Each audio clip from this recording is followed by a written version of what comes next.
Hey, how you doing? This is John Poindexter, aka Dr. P, here reaching out, and thank you so much for following the affirmations. Thanks for everything that you've been inspiring me to do with those affirmations that will continue. Keep bringing me your suggestions. Keep bringing me your feedback.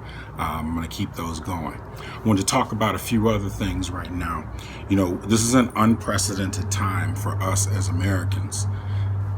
For the first time, possibly in American history, if not definitely within recent history, that we as Americans, as a people, are being told, stay home, take care of yourself, stay healthy, and take care of your family and those closest to you. A lot of us are in situations where we work at home.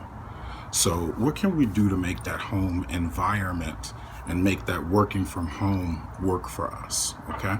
So there's a few things that I think about that. I wanted to share some of those with you. So the first thing that I would suggest is make sure that you have a workspace set up that you devote specifically for work. Okay.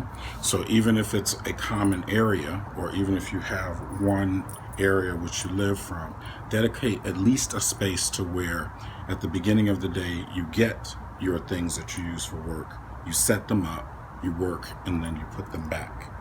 So what that does is that establishes kind of a routine for you to start the work day, set up, work, and then end the work day. Cognitively, that gives us a separation. If you have been doing that, this may be a great time to refresh doing that.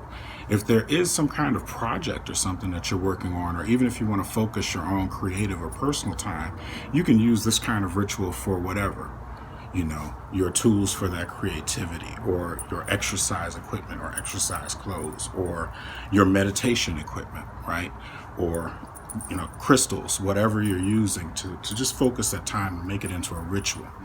Also, if you're used to commuting and going to work, now there's different levels of our stay-at-home orders and shelter-in-place orders throughout the country in different states. For Chicago, we can take walks, right? So what I suggest is that if you usually were used to having a walk to even the car, or to a bus stop, or to public transportation, or to work, when you start your day, take that walk to start the day. And then come back home, come into place, definitely taking all your hygiene precautions, coming in and out of the house, using that walk to start your day. Also, take your breaks. Make sure to take your 15-minute breaks. Take your, hour lunch or whatever. Just make sure you take breaks during the day.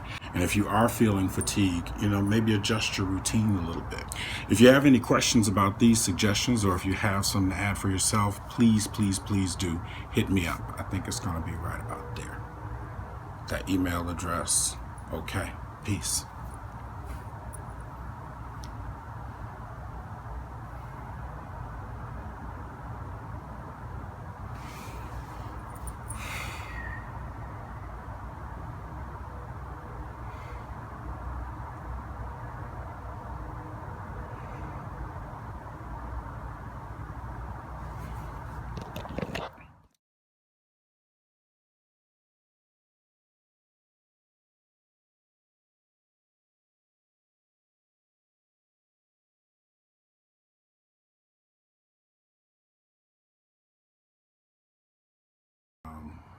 So many of our assumptions about work and having to be in an office, and what is essential and non-essential work, and the pay disparity and these kind of things, it's all coming to a serious light now, as we are confronted with this abrupt and drastic change in our lives.